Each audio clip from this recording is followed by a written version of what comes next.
నేను సీత ఈ మహా సంగ్రామానికి మారణ హోమానికి కారణపుత్రాలు.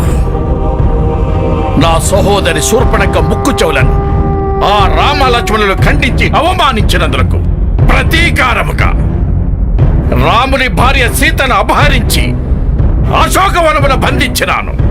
అదే నా అసుర న్యాయం.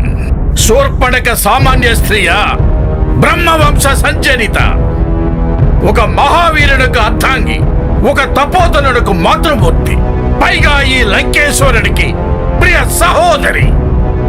ఏమి ఆమె చేసిన అపరాధం?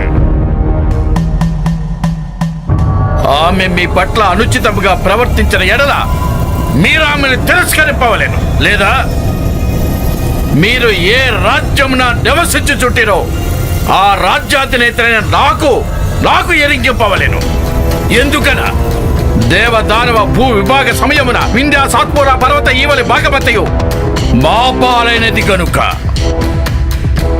ఏ న్యాయశాస్త్రం వచించింది, ఏ ధర్మశాస్త్రం, ఏ నీతి శాస్త్రం, ఏ శిక్షా శాస్త్రం వచించింది ఒక అబలైన ఆడుదాని ముక్కు చెవులు కోసి శాశ్వత కురూపిని చేయమని? ఇంతటి క్రూర శిక్ష! సర్వశాస్త్రములు అభ్యసించిన సుక్షత్రియ సూర్యవంశ రాకుమారుడు కదా మీ రాముడు. తెలీదా మీ రాముడికి ఆమె చేసిన నేరానికి శిక్ష ఏమిటో? ఏమి దేవతా పక్షపాతం? మీ దేవతల ఆడపడుచులకి ఇటువంటి ఘోర అవమానం జరిగిన సహించగలరా?